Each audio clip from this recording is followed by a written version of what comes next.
বিয়ের 7 দিন পর আমার স্বামী আর একটা মেয়েকে বিয়ে করে ঘরে তুলল। রীতিমতো অবাক হলাম রিমনের কার্যকলাপে। অন্য কোনো মেয়ে হলে স্বামীর এমন আচরণ নিয়ে কষ্ট পেত, শুধু কষ্ট নাই, পাহাড় সম কষ্ট পেত। হয়তো কষ্টে অপ্রত্যাশিত কিছু করে ফেলত, তবুও ব্যাপারটা কিছুতেই মেনে নিত না। কিন্তু রিমনের আচরণ আমার কষ্ট হচ্ছে বলে মনে হলো না।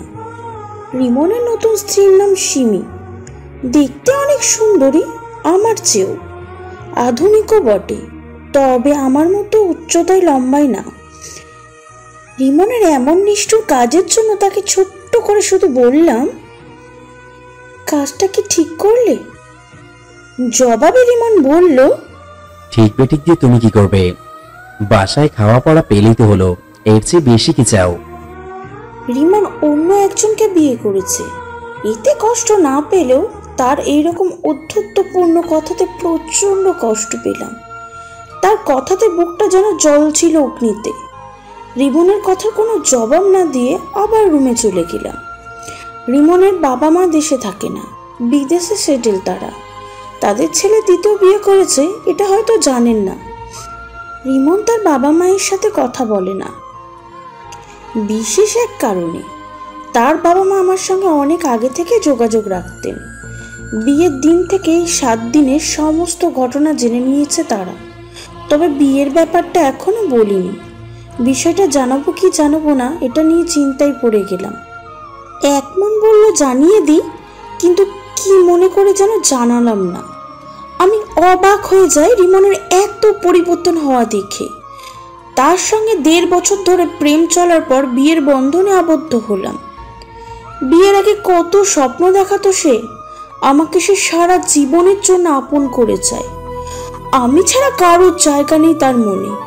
কত রকমের কথা বলতো, অথচ বিয়ের 7 দিন হতে না হতেই সে অন্য কাউকে বিয়ে করে নিল। একজন মানুষ এত সহজে কিভাবে বদলে যায়? কিভাবে এরকম কাজ করতে পারে? এমন নিষ্ঠুরতা কেমন এত সহজে কষ্ট দিতে পারে? যাকে সে প্রিয়তমা ভাবত তাকে আর তোয়াক্কা করছে না। আমার বাহ্যিক অভিব্যক্ত দেখে যে কেউ ভাববে স্বামীর দ্বিতীয় বিয়ের জন্য মোটেও কষ্ট পাচ্ছি না। অথচ যদি কেউ আমার বুক চিরে দেখতে চায়, তাহলে দেখতে পাবে বুকটা ফেটে চচ্চির হয়ে গেছে। চৈত্রী মাসের তীব্র খাগড়ায় ভূমিগুলোতে যেরকম ফাটল ধরে, তার চেয়েও বেশি ফাটল এই বুকেতে। না পারছি সহ্য করতে, আর না পারছি দুঃখের কথা কারোর নিকট শেয়ার করতে। আমার বাবা মাকে বিষয়টা জানাতে পারছি না, কারণ আমি তাদের সন্তান নই। তাদের অমতে রিমনকে কাজী অফিসে গিয়ে বিয়ে করেছি যে। এখন যদি তাদের বলি রিমন আরেকটা বিয়ে করেছে, তোমরা ব্যবস্থা নাও, এটা শুনলে প্রথমে তারা কান্নাকাটি করবে, তারপর আমাকে ভৎসনা করবে, কিন্তু কিছুতেই হেল্প করবে না আমাকে। আমি যে তাদের নিকট মৃত। কিসের জন্য হেল্প করবে আমাকে? আমি তো তাদের কথাকে অমান্য করেছি। যার সাথে বিয়ে হতে চাচ্ছিল তাকে রেখে রিমনকে বিয়ে করেছি। তবে রিমনের সাথে আমার বিয়েতে মত ছিল ছোট ভাইয়ের। তার কারণে রিমনকে বিয়ে করতে বেশি উৎসাহ পেয়েছিলাম। কিন্তু মনে হচ্ছে না যে ভাইয়ের সাহায্য আমার উপকার পেয়েছে। রিমনকে বিয়ে করে আমি সুখ পেতে না পেতেই দুঃখের সাগরে ভেসে বেড়াতে শুরু করেছি। রাতে রান্না করছিলাম রিমন ও তার স্ত্রীর জন্য। রান্না করার সময় এক অন্য মানুষ হয়ে গিয়েছিলাম। অন্যরকম মানুষ না হলে তো কোনো মেয়ে এমন স্বামী ও সতীনের জন্য রান্না করতো না। রান্নার পুরো সময় জুড়ে চোখে বিন্দু বিন্দু অশ্রুকণাগুলো বিয়োগ হয়ে গাল ভিজে যাচ্ছিল। রান্না শেষ করে যখন রিমনের কাছে গিয়ে নরম গলাতে বললাম, চলো খাবে, প্রতি উত্তরে রিমন চেঁচানো স্বরে বলল, রেস্টুরেন্ট থেকে খাবার আসছে, অর্ডার করেছি, ওইসব খাবো আজ রাতে। তুমি তোমার রান্না করা খাবার খেয়ে নাও। সিমি তোমার রান্না খাবে না। আরেকটা কথা, তুমি আজকে এই রুমে শোবে, আমি সিমিকে নিয়ে তোমার রুমে থাকবো। মন্টু বলল রিমনকে কড়া ভাষায় কয়েকটা কথা শুনিয়ে দিই, কিন্তু ধৈর্য ধারণ করলাম। চুপচাপ কথাগুলো শুনে মাথা নিচু করে রুম থেকে বের হয়ে এলাম। পরের দিন সকালে আমার ছোট ভাই রিপাত এলো আমার বাসায়, কিন্তু একা না, সঙ্গে একটা মেয়েকে নিয়ে। সেই মেয়েটা আমার ননদ, নাম শিমলা। কিন্তু সে লন্ডন থেকে দেশে কবে ফিরল? কৌতূহল হলে সত্যটা জানার জন্য রিফাত আমার নিকট এসে ফিসফিস করে বলল, আপু নাবিলা 3 দিন হলো দেশে ফিরেছে। সে কাউকে বলেনি, এমনকি তার মা বাবাও জানে না। অবাক হয়ে বললাম, দেশে ফেরার কারণ কি, আর তুই তাকে কোথায় পেলি? রিফাত মৃদু হেসে বলল, আমার জন্য সে দেশে আসছে। তোর জন্য মানে? পরেই জানতে পারবে। এখন বললে কি সমস্যা? সমস্যা আছে। এখন আমাকে 10,000 টাকা দে, ফোন কিনতে হবে। তোর ফোন থাকতে আর একটা কেন? আরে লাগবে আর একটা, টাকাটা দে তো। ঠিক আছে দাঁড়া। রিফাতকে টাকা দিলাম। টাকা পেয়ে সে বাসা থেকে চলে গেল। শিমলা আমার কাছে এসে কপট রাগ মাখা স্বরে বলল, ভাবি, তুমি থাকতে ভাইয়া আরেকটা বিয়ে করলো কি করে? কিঞ্চিত শক্ত কণ্ঠে জবাব দিলাম, সেটা তোমার ভাই জানে। তোমাকে তো ভালোবাসে সে, আরেকজনকে কিসের জন্য বিয়ে করবে যেখানে তুমি তার বউ হিসেবে আছো? সব উত্তর তোমার ভাই দিবে, তাকে জিজ্ঞাসা করো। শিমলা তার ভাইয়ের নিকট গিয়ে অনেকগুলো কথা শুনিয়ে দিল। এর একটু পরে রিমন আমার দিকে তেড়ে আসলো। চোখ দুটো রক্তিম বানিয়ে দাঁত কটমট করতে করতে অনবরত থাপ্পড় লাগালো আমার গালে। ব্যথায় আহ করে উঠলাম।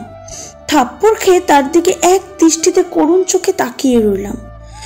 চোখে জল এসে জমেছে। আমার চোখ ছলছল করছে বুঝতে পারছি। ঠোঁট থরথর করে কাঁপছিল। এবারও তার আচরণ মুখ বুঝে সহ্য করলাম, কিছুই বললাম না। তবে সিদ্ধান্ত নিলাম রিমনের জীবন থেকে সরে যাব, যাতে আমাকে হারানোর কষ্টটা সে কোনো না কোনো সময় উপলব্ধি করতে পারে।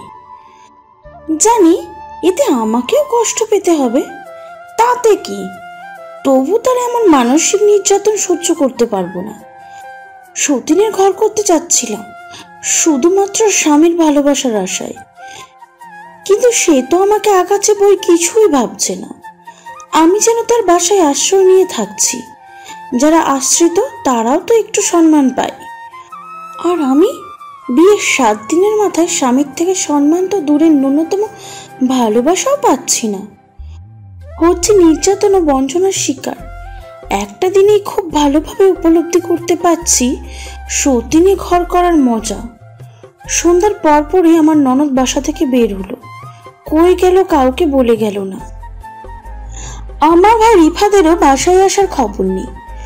ফোন কেনার জন্য টাকা নিয়ে কই গেল কে জানে। রাত পার হলো তবু সে এলো না। নৈশভোজের সময় আমার স্বামী তার নতুন স্ত্রীকে নিয়ে রেস্টুরেন্ট থেকে অর্ডার করা খাবার আয়েশ করে খাচ্ছিল, আর আমি চুপিসারে কাপড় ব্যাগে গুছিয়ে রাখছিলাম। খাবার জন্য আমি কোনো রান্না করিনি।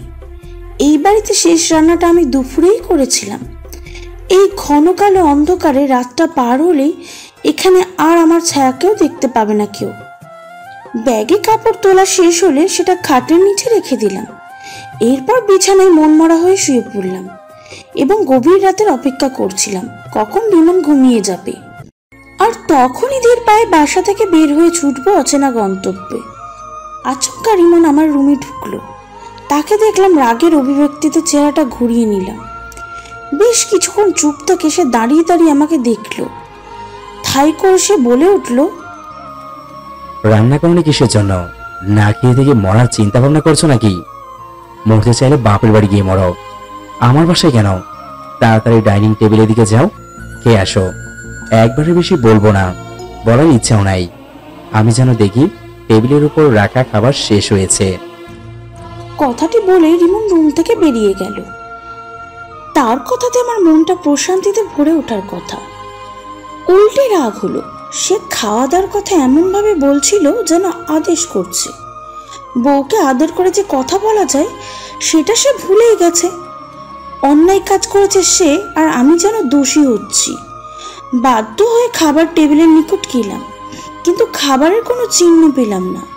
নিশ্চয়ই আমাকে বোকা বানানো হয়েছে। সমস্ত খাবার তারা দুজনেই খেয়ে শেষ করেছে। ডাইনিং টেবিলের নিকট যেতে বলেছে যেন অপমানিত হই আমি। আমাকে কষ্ট দিতে রিমনের এরকম নিচু মন মানসিকতার পরিচয় দিল।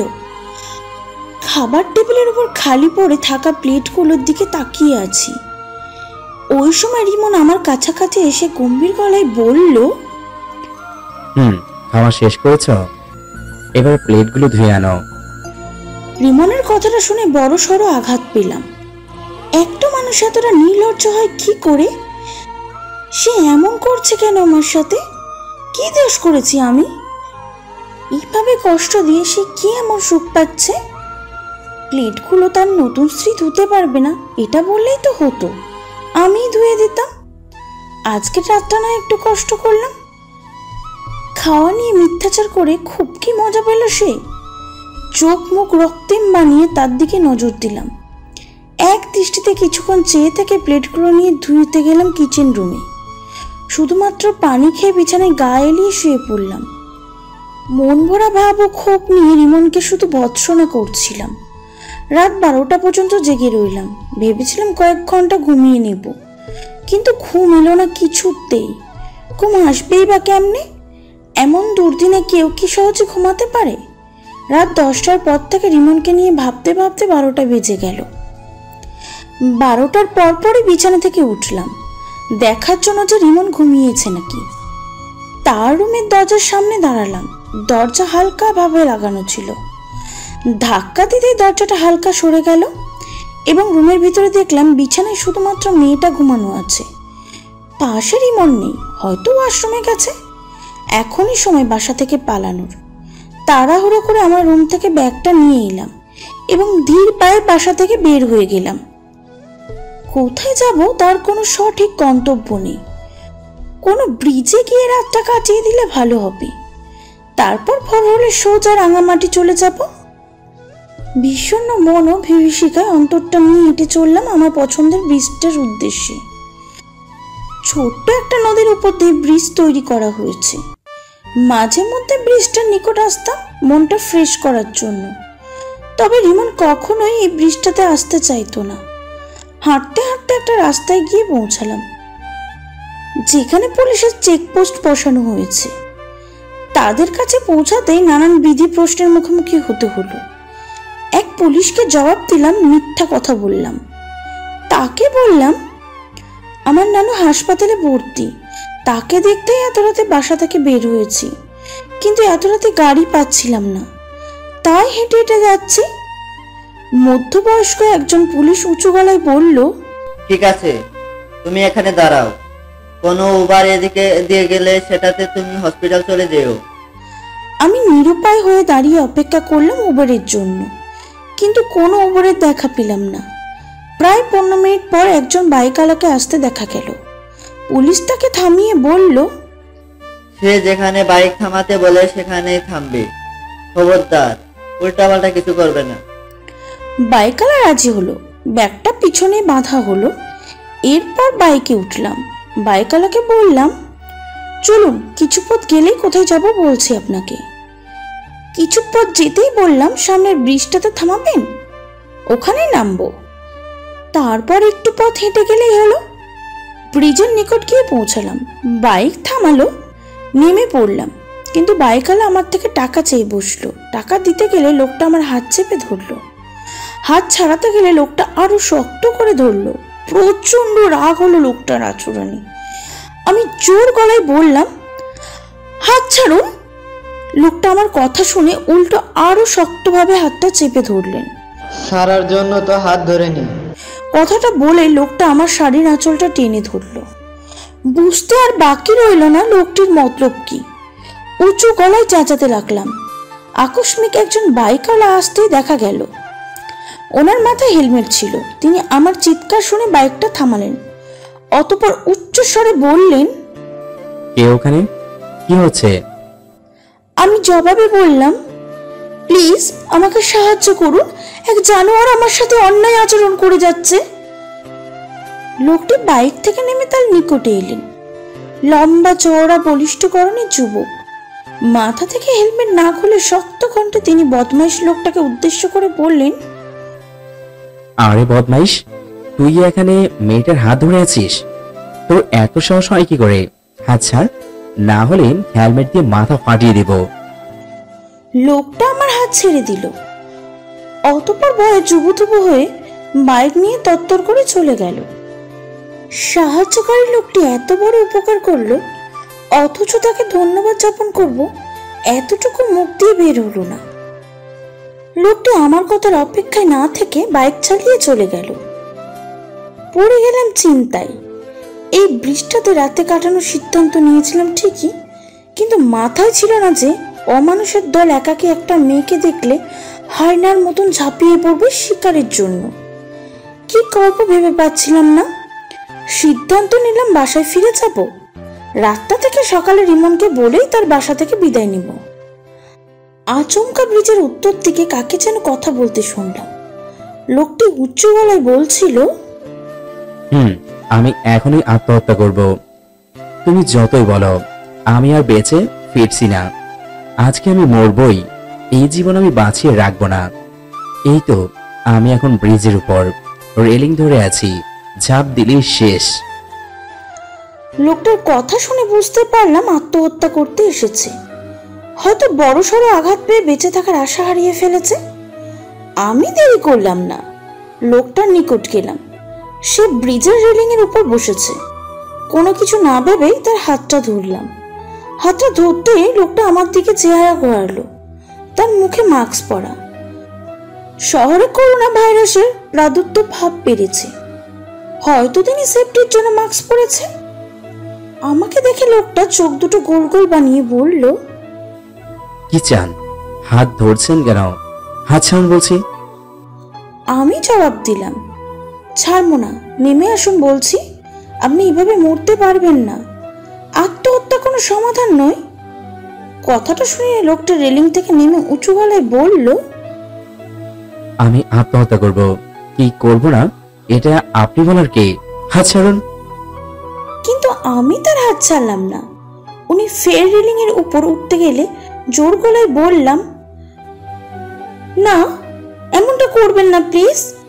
কিন্তু উনি আমার কথা শুনছিল না। আমিও তাকে আটকানোর চেষ্টা করছিলাম। আকস্মিক সে আমাকে থাপ্পড় মারলো। মুখ থেকে মাস্কটা খুলে আরো একটা থাপ্পড় মারলো।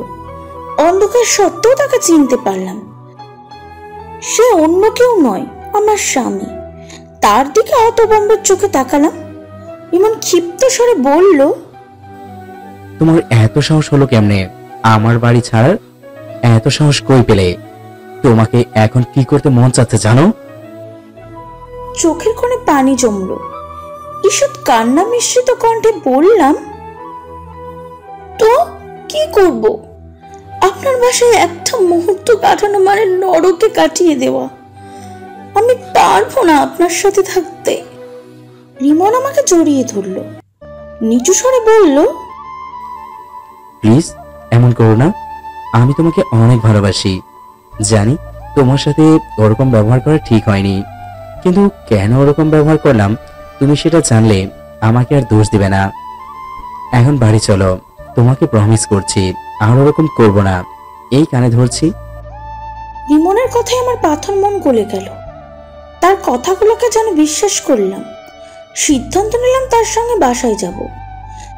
শেষবারের মতো তাকে সুযোগ দেওয়াই যায়। দেখি সে কেমন আচরণ করে এবার। বাসায় গিয়ে পৌঁছালাম। ড্রয়িং রুমে পা রাখতেই দেখি রিফাত ও শিমলা একে অপরকে জড়িয়ে ধরে সোফায় বসে আছে। শিমলার পরনে বিয়ের শাড়ি। স্তম্ভিত হলাম দুজনকে এইভাবে দেখে। অবাকের শেষ প্রান্তে পৌঁছালাম শিমলাকে শাড়িতে দেখে। তাও কিনা বিয়ের শাড়ি। রিমন প্রায় সবসময় বলতো, আমার বোন শাড়ি পছন্দ করে না। তাকে কত অনুরোধ করতাম শাড়ি পরানোর জন্য, কিছুতেই পরতো না। অথচ সেই মেয়ে আজ পাহাড়ি রঙের শাড়ি পরেছে।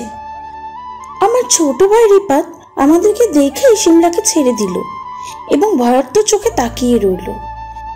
রিমনের দিকে লক্ষ্য করে দেখি সে রাগে চোখ মুখ রক্তিম বানিয়ে ফেলেছে।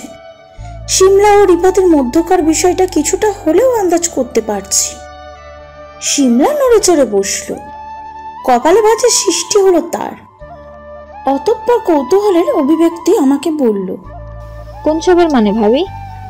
আচ্ছা সেটা যাই হোক, আমাকে প্রথমে বলো তো, আমার নাবিলা নামটা বেশি ভালো লাগে নাকি শিমলা নামটা? রিফাত শিমলা নামটা একদমই পছন্দ করি না, তাই তুমি আমাকে নাবিলা বলেই ডাকবে।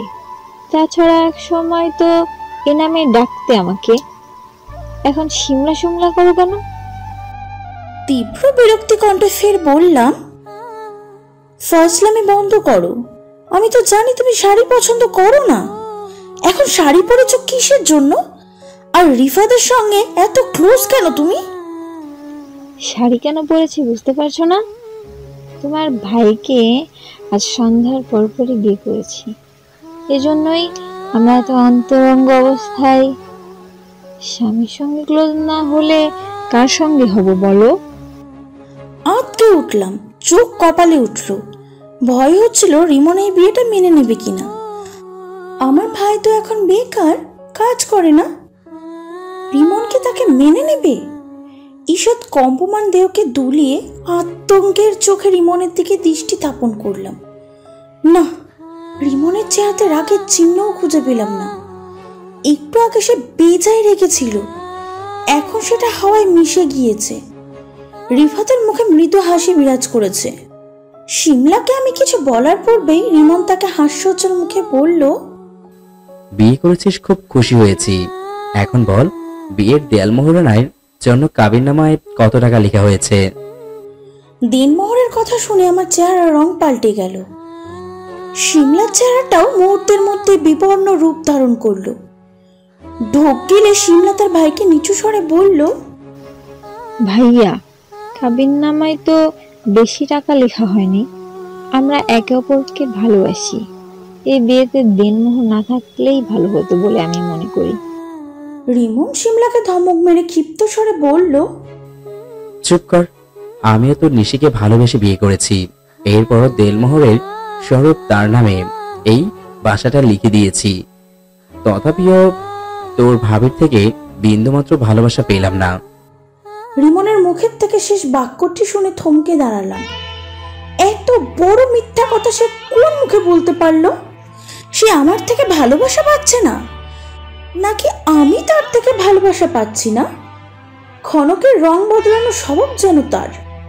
ব্রিজে কত সুন্দর করে বলল আমার সঙ্গে সে আর বাজে আচরণ করবে না, অথচ বাসায় আসতে না আসতেই আমার সঙ্গে মিথ্যাচার করে মজা লুটছে। রিমনের কথায় আমার ভাই চাপা কণ্ঠে বলে উঠল, দুলা ভাই, আপনি কোনো চিন্তা করবেন না। কাবিননামায় 8 লাখ টাকা লেখা হয়েছে। আমি স্ট্যাবলিশ হলেই তাকে টাকাগুলো দিয়ে দিব। রিমন শয়তানি হাসি হাসল, তবে শব্দ করল না। অতঃপর নিচু স্বরে বলল, ঠিক আছে, এবার মানলাম। এবার যাও, ঘুমিয়ে পড়ো। রিমনের কথা মতন শিমলা আমার ভাইকে নিয়ে রুমের দিকে চলল। তার যাবার পর রিমনের দিকে বাঁকা চোখে তাকালাম। সেও আমার দিকে অদ্ভুত চাহনিতে তাকিয়ে রইল। দৃষ্টি বিনিময় চলছিল। আজ 2 দিন পর রিমন আমার দিকে ঠিকভাবে নজর দিল। তার তাকানো দেখে হৃদয় গ্রহণে সৃষ্টি হওয়া অন্যরকম এক সুখের অনুভূতির অনুভব করছিলাম। তার চোখের দিকে তাকাতেই আমি যেন অজানা এক জগতের ভিতরে হারিয়ে যাচ্ছিলাম। জগৎটা হয়তো সুখ স্বাচ্ছন্দ্যে ভরা। ধীরে ধীরে তার দিকে এগিয়ে যাচ্ছিলাম। কিসের যেন আকর্ষণে তার কাছাকাছি যেতে খুব করে মন চাচ্ছিল। একদম কাছাকাছি হলাম।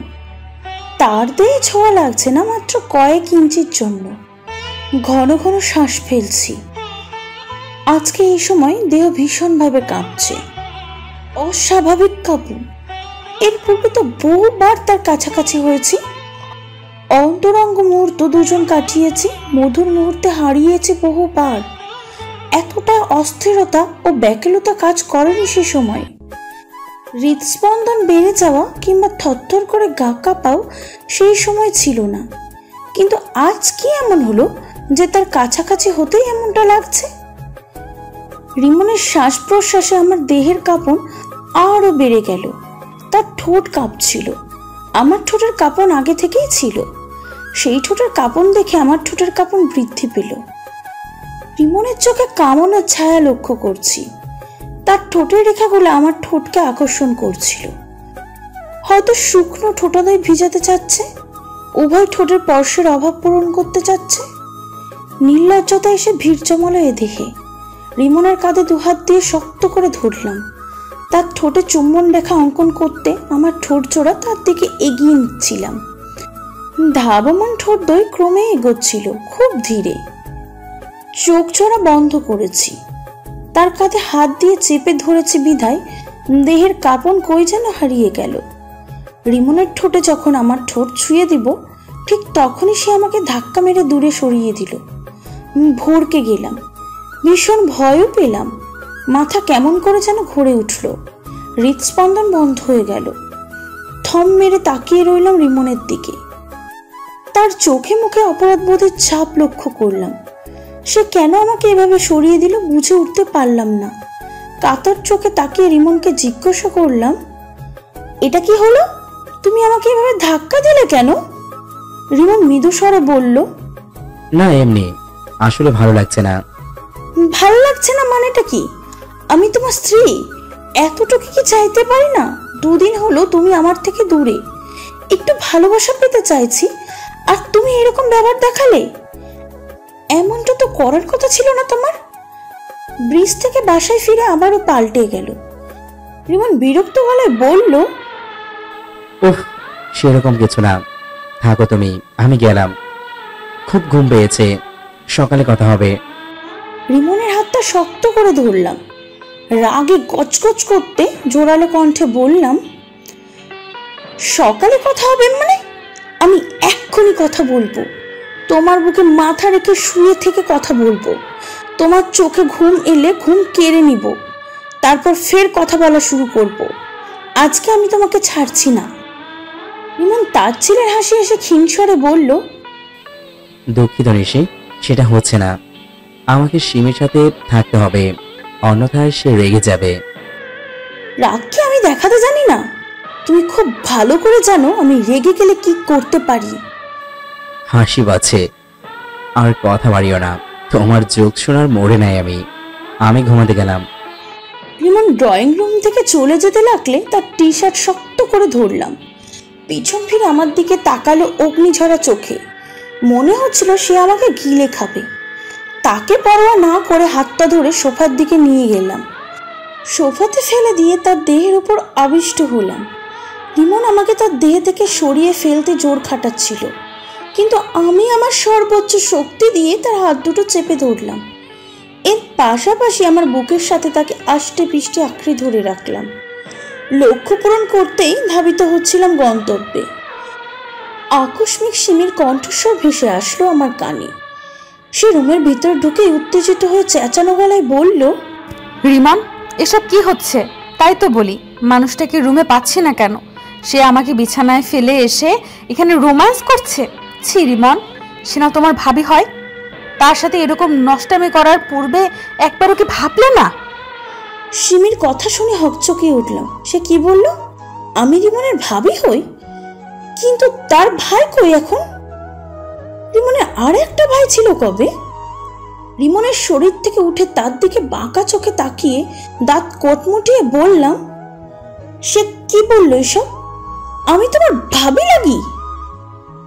সিমি পাশ থেকে বলে উঠল, দুঃখিত ভাবি, ওর ব্যবহারে রাগ করবেন না। সে একটু দুষ্টু আছে। স্লিপ ওয়ার্কিং করা ওর বদ অভ্যাস। হয়তো ঘুমের মধ্যে আপনাকে আমি মনে করে এরকমটা করছে। ওর ব্যবহারে রাগ করবেন না প্লিজ। রাগের মাত্রা পাহাড় সম হলো। ধৈর্যের বাঁধ ভেঙে যাচ্ছিল। রিমনকে খ্যাপা স্বরে ফের বললাম, তুমি কিছু বলছো না কেন? রিমন আমার কথার জবাব না দিয়ে সিমিকে তীক্ষ্ণ কণ্ঠে বলল, সিমি, তুমি যাও তো, নিশির সাথে কথা আছে। সিমি রুম থেকে বেরিয়ে গেল। বাহ, এই তো দেখি লক্ষ্মী বউ। স্বামী হুকুম করার মাত্রই সে চলে গেল। এত স্বামী ভক্তি, ভালো তো। সিমি চলে যেতে রিমনকে তীক্ষ্ণ কণ্ঠে বললাম, এসবের মানে কি? আমি তোমার ভাবি হই আর কত নাটক করবে? এবার একটু বাস্তবে ফেরো। রিমন জোরালো কণ্ঠে বলল, তাকে তোমার সম্পর্কে বলেছি যে তুমি আমার ভাবি। এটা না বলে সে কি বাসায় আসতো? মানে কি এসবের? আমাকে স্ত্রী হিসেবে পরিচয় দিলে কি এমন সমস্যা হতো? ও, বুঝতে পেরেছি। সব মেয়ে তো আমার মতো নয় যে সহজেই সতীনের ঘর করতে রাজি হয়ে যাবে। এই তো বুঝতে পারছো। তাকে যদি বলতাম তুমি আমার প্রথম স্ত্রী, তবে আমি শেষ হয়ে যেতাম। শেষ হয়ে যেতে মানে? সেটা পরেই জানতে পারবে। আমাকে ছাড়ো, এবার ঘুমাতে দাও। ঘুমাবে? না করেছে কে? ঘুমাও, সমস্যা নেই তো। আমার সঙ্গে রুমে চলো, ঘুমাও একসাথে। কিছুতেই না। এবার কিন্তু সত্যি সত্যি মার খাবে। তবুও পারবো না। রিমনের হাত ধরে টানতে টানতে আমার রুমের দিকে নিয়ে যাচ্ছিলাম। সে এবার জোর খাটাচ্ছে না, যে কারণে সহজেই তাকে রুমের ভিতরে নিয়ে যেতে পারলাম। রুমে ঢুকতেই তাকে ছেড়ে দিয়ে দরজাটা ধপাস করে বন্ধ করে দিলাম। রিমন নিজে থেকে বিছানায় চলে গেল, গায়ে এলিয়ে শুয়ে পড়ল। আমি তার পাশে শুয়ে পড়লাম। তার গায়ে হাত দিতেই সে শিকারী চোখে তাকিয়ে প্রচণ্ড রাগের সহিত তীর্যক কণ্ঠে বলল, থাপ্পড় ছিল, খবরদার এবার টাচ করলে এরপর ভুলেও আমার গায়ে হাত দিবে না। তোমার কথা মতো শুতে রাজি হলাম। এই ঘরে যদি আরেকবার টাচ করো না, তাহলে থাপড়ির সবগুলো দাঁত ফেলে দিব। রিমনের কথা এতটাই কষ্ট পেলাম যে আত্মারাম বিষিয়ে উঠল বিষাদের অনলে। খুব করে কাঁদতে মন চাচ্ছিল, গলা ছেড়ে হাউমাউ করে কান্না করতে মন চাচ্ছিল। কিন্তু কার জন্য কাঁদবো? এমন নিষ্ঠুর মানুষের জন্য কষ্ট পেয়ে আঁখি জল ছড়ানোর মানে নিজের সাথে অন্যায় করা। সে আমার চোখের ভাষাই বুঝতে পারে না, সেখানে আমার চোখের পানির কি মূল্য বা দেবে সে? আমার দু চোখের কোণ অজস্র অশ্রুতে ভেজা, চোখ ছলছল করছিল। টলমল চোখের থেকে ধীর গতিতে শীতল অশ্রু স্রোতধারা ধীর বেগে গড়িয়ে পড়ছিল। চেহারা ঘুরিয়ে নিলাম, যাতে রিমনের চোখে আমার নয়নের অশ্রু জল দৃশ্যায়িত না হয়। বিছানাতে আর শুয়ে থাকতে পারলাম না, আটকে আসছে দম, নিঃশ্বাস নিতে কষ্ট হচ্ছে। প্রকম্পিত বুকটা কষ্ট চেপে রেখে বিছানা থেকে উঠলাম। রুম থেকেও বের হয়ে গেলাম। বাইরে থেকে রুমটা বন্ধ করে দিলাম, যাতে রিমন রুম থেকে বাইরে না বের হতে পারে। কিচেন রুমের দিকে ছুটলাম। লক্ষ্য তেলের বোতল খুঁজে বের করা, মনের সাথে সওদাত করে নিয়েছি। এবার সত্যি সত্যি কিছু একটা করে ফেলবো। গায়ে পেট্রোল তেল ঢেলে লাইটার দিয়ে আগুন ধরিয়ে নিজেকে শেষ করে দিব। এটা ছাড়া তো উপায় দেখছি না। কিন্তু পেট্রোল তো কিচেন রুমে নেই, পেট্রোলের টপ স্টোর রুমে রাখা আছে। হঠাৎ অবচেতন মন বলে উঠল, নিজেকে আগুনে পুড়িয়ে মারবো কিনা এটা নিয়ে গভীরভাবে ভাবতে হবে। হুট করে আত্মহত্যা করলে নিজেরই ক্ষতি। ভাবনায় ডুবে গেলাম। অনেকক্ষণ ধরে ভেবে সিদ্ধান্ত নিলাম আত্মহত্যা করব না।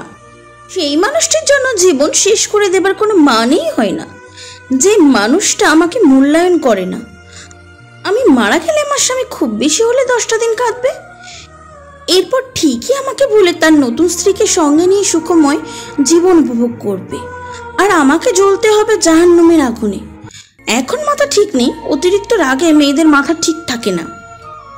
স্বামীর সঙ্গে ঝগড়া মেজাজ গরম হলে দুষ্ট শয়তান কুবুদ্ধি দিয়ে যায় আত্মহত্যার জন্য। এই জন্য বেশিরভাগ মেয়ে স্বামীর সঙ্গে ঝগড়া লাগলেই বলে ফাঁস খাবো, বিষ খাবো। অনেক মেয়ে তো রাগকে নিয়ন্ত্রণ রাখতে না পেরে হারপিক খেয়ে মারা যায়। রিমনের আচরণে আমার শুধু রাগই হচ্ছে না, রাগে পুরো দেহে চামড়া খামচে তুলে ফেলতে মন চাচ্ছে, মাথার চুলও ছিঁড়তে ইচ্ছা করছে। তীব্র রাগের কারণে সিদ্ধান্ত নিয়েছিলাম আত্মহত্যা করব, কিন্তু মনের সঙ্গে আলাপচারিতার জন্য ভাবনায় ডুব দিয়ে এই সিদ্ধান্তে উপনীত হলাম যে রাগ কমানোর পর যেটা সিদ্ধান্ত নেওয়া হয় সেটাই করব। রাগ কমানোর একমাত্র উপায় রান্নাঘরে গিয়ে বিরিয়ানি রান্না করা। রিমন বিরিয়ানি পছন্দ করে না, বিধায় বিরিয়ানি রাঁধতে ভয় লাগে। এখন তো তার সাথে ভালো সম্পর্ক চলমান নেই, আমার নিজের জন্যই বিরিয়ানি রাঁধলে তার কোনো বাধা পাওয়ার কথা নয়। বিরিয়ানি খেতে পারলে রাগটা কমে যাবে আমার। এরপর আমি সুষ্ঠু মাথায় সিদ্ধান্ত নিতে পারবো। বিরিয়ানি রান্নার জন্য যাবতীয় মশলা ও যাবতীয় উপাদান রেডি করলাম। ফ্রিজ থেকে গরুর গোস্ত বের করে রান্না করা শুরু করে দিলাম। প্রায় 25 মিনিটের মধ্যেই বিরিয়ানি রান্না হয়ে গেল। রান্না করতে করতে কখন যে মাথা থেকে রিমনের প্রতি রাগ উঠে গেছে নিজেও জানি না। আত্মহত্যার কথা স্মৃতি থেকে বিলীন। রিমনকে সঙ্গে নিয়ে বিরিয়ানি খাওয়ার ইচ্ছা যাচ্ছিল, কিন্তু হাদারামটা বিরিয়ানি পছন্দই করে না। 2টা প্লেটে বিরিয়ানি ভর্তি করলাম।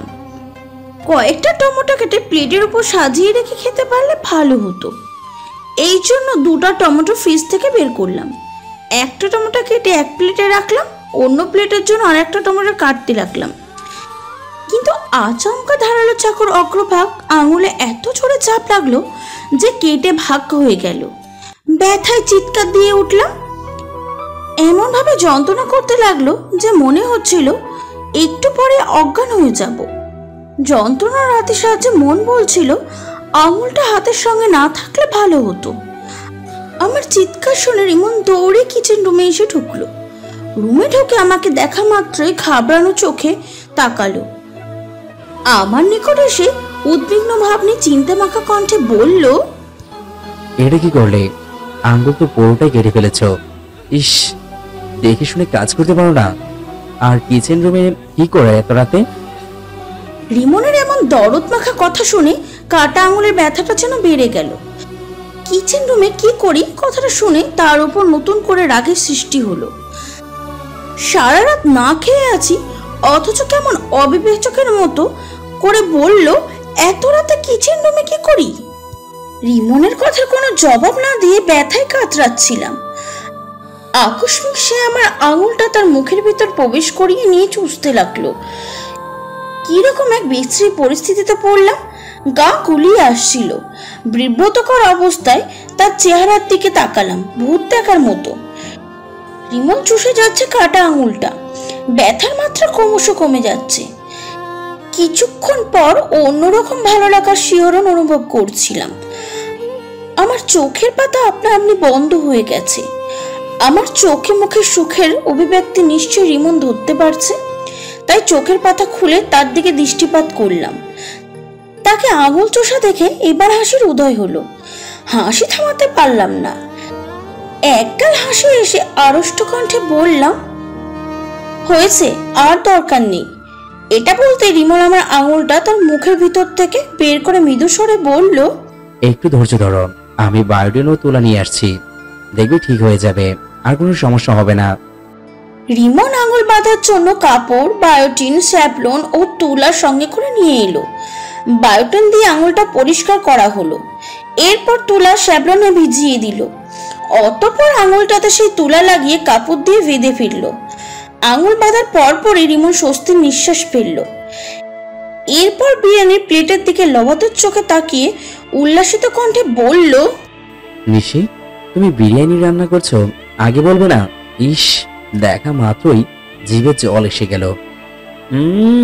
রানেই বুঝতে পারছি দারুণ মজা হবে খেতে। রিমনের কথায় হকচকিয়ে উঠলাম। ভ্যাবাচাকা খেয়ে তার চেহারার বরাবর নজর দিলাম। সে বিরিয়ানির প্রতি হঠাৎ করে আকৃষ্ট হলো কেন? সে তো বিরিয়ানির নাম শুনলেই রেগে যেত। আজ এমন পরিবর্তন কেন? নিশ্চয় এর পিছে রহস্য রয়েছে। রিমন বিরিয়ানির প্লেটটা নিয়ে মুখে তৃপ্তির হাসি এনে ক্ষুধার্ত বাঘের মতো চিবিয়ে চিবিয়ে খাচ্ছিল। তার খাওয়া দেখে আমার ক্ষুধার মাত্রা বেড়ে গেল। অপর প্লেটটা থেকে বিরিয়ানি খেতে যাব, ঠিক তখনই রিমন আমার হাতটা চেপে ধরলো। ভাবলাম খেতে নিষেধ করবে। তার মুখে বিরিয়ানি দিয়ে পূর্ণ থাকায় কথা বলতে পারছিল না, তাই চুপ থেকেই সে তার হাতের বিরিয়ানি নিয়ে আমার মুখে তুলে দিল। বিস্মিত হলাম। মুগ্ধতায় ভরা চোখ দিয়ে তাকে দেখতে লাগলাম এবং ক্রমেই বিমোহিত হচ্ছিলাম। রিমনের ক্ষণিক সময়ের ভালোবাসার ফলশ্রুতিতে সুখের অশ্রুজল চোখের কোণে ভিড় জমালো। এই চোখের জল ঝরাতে কোনো আপত্তি নেই। আমি তো আনন্দের অশ্রু আজীবন বিয়োগ করতে চাই, কিন্তু রিমন কি আমাকে সেই সুযোগ দেবে? সে তো ক্ষণে ক্ষণে রং পাল্টাচ্ছে।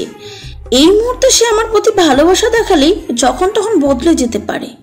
রিমন আমার মুখে বিরিয়ানি তুলে খাওয়াচ্ছিল। আমি ভেজা চোখে ও তৃপ্তি চেহারায় বিরিয়ানি উদরপূর্তি করছিলাম। খাওয়া শেষ হতেই রিমন কিচেন রুম থেকে চলে গেল। আমিও প্লেটগুলো ধুয়ে রুম থেকে বের হলাম। আমার শোবার রুমে ঢুকতেই দেখি রিমন বিছানায় শুয়ে আছে। তার মানে সে সিমির কাছে যাবে না? বুঝতে পারছি তার মনে আমার প্রতি ভালোবাসা জেগে উঠেছে। যতই অবহেলা করুক, ভালোবাসা ঠিকই নাড়া দিয়ে ওঠে তার মনে। প্রথম ভালোবাসার জোর বলে একটা কথা আছে। প্রশান্ত মনে পা টিপে খাটের দিকে গেলাম। পর মুহূর্তে রিমনের পাশে শুয়ে পড়লাম। কিছু বললাম না তাকে, একদম নীরব রইলাম। শ্বাসও গভীরভাবে ফেলছি না। রিমন আমাকে অবাক করে দিয়ে জড়িয়ে ধরে মৃদু স্বরে বলল, রাত্রি তো শেষের দিকে, এই কয়েক ঘন্টা তোমাকে জড়িয়ে ধরে ঘুমিয়ে কাটাবো, ঠিক আছে? আজ আর বেশি এগোনো ঠিক হবে না। যেহেতু বাসায় তোমার সতীনও অবস্থান করছে, দেখে ফেলে সর্বনাশ। যদিও সে এখন গভীর ঘুমে। রিমনের প্রতিটা কথাই ভালো লাগলো, মনকে হালকা করলো, কিন্তু সিমিকে কথার মধ্যে উল্লেখ করায় রাগের উদ্ভব হলো। এরপরও রাগকে দূরে ঠেলে রিমনকে ক্ষীণস্বরে বললাম, ঠিক আছে, তোমার কথাই থাকুক। সকালে ঘুম ভাঙলো রিমনের ডাকে। সে মিষ্টি সুরে আদরে মোলায়েম কণ্ঠে বলছিল, আমার প্রিয়তমা, এবার ঘুম থেকে জাগো, তোমার জন্য চা বানিয়ে এনেছি।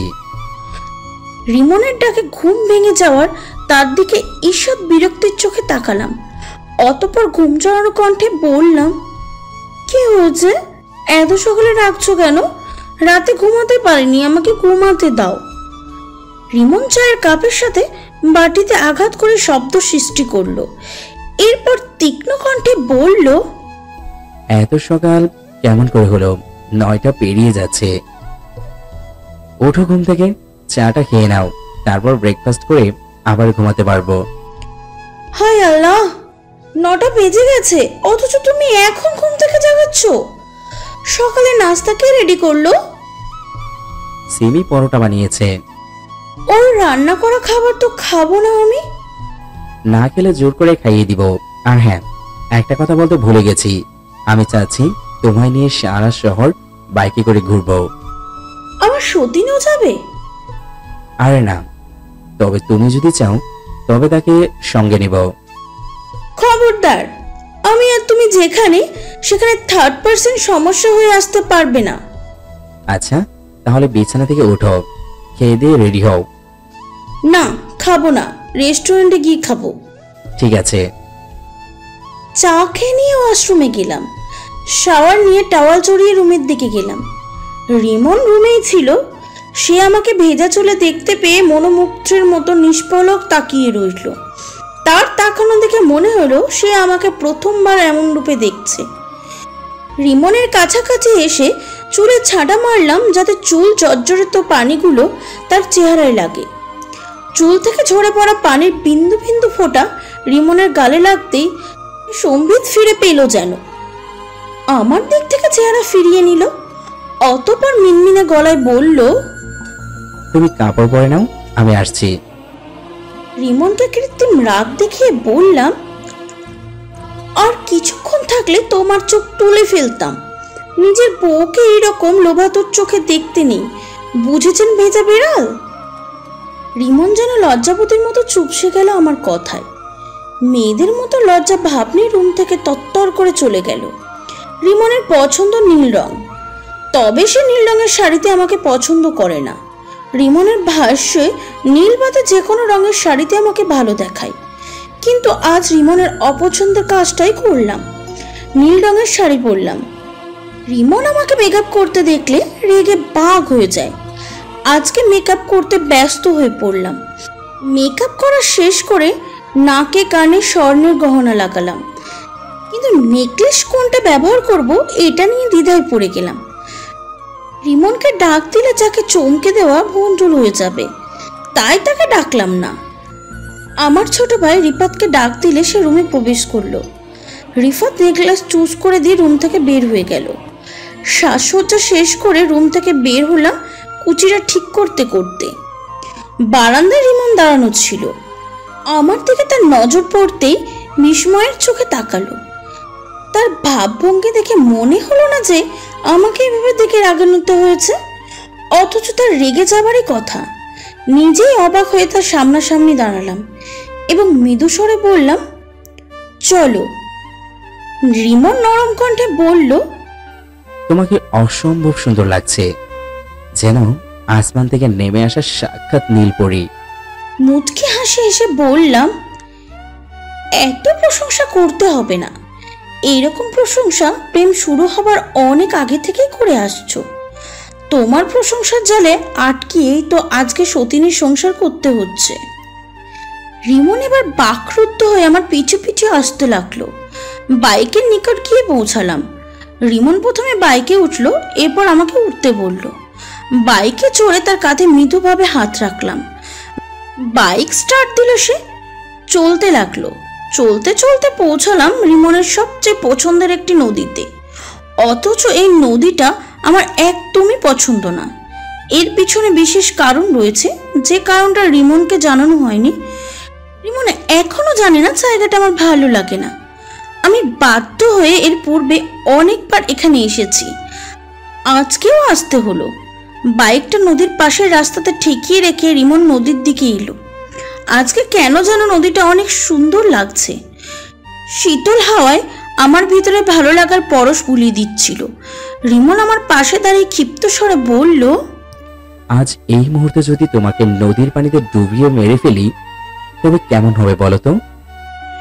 ফিক করে হেসে বললাম, ভালোই তো হবে, আমাকে আর সতীনের সংসার করতে হবে না। শেষ নিঃশ্বাসটা প্রিয় মানুষটির জন্যই ত্যাগ করব। তাছাড়া রিমন পাবে সুখের সংসার, তাকে আর নিষেধ যন্ত্রণা সহ্য করতে হবে না। মিটমিটি হেসে রিমন বিভিন্ন প্রসঙ্গ টেনে বলল, এই জায়গাটা সেই মানুষটার খুব প্রিয় ছিল। কোন মানুষটা? রিমন ফের কথা ঘুরিয়ে বলল, রেস্টুরেন্টে যাব, এখানে আর থাকবো না, কেমন যেন দম বন্ধ লাগছে। রিমনের কথা সম্মতি দিয়ে বললাম, ঠিক আছে চলো। রেস্টুরেন্ট থেকে পছন্দের খাবার খেয়ে বের হলাম, কিন্তু রেস্টুরেন্ট থেকে বের হতেই রিমন বাসায় ফিরে যাওয়ার জন্য অস্থির হয়ে যাচ্ছিল। আমি তাকে জোর করলাম না, বাসায় ফিরতে রাজি হলাম। বাইক বাসার সামনে থামলো, কিন্তু বাসার সামনে অ্যাম্বুলেন্স দেখতে পেলাম। দুশ্চিন্তা ঘিরে ধরলো আমাকে।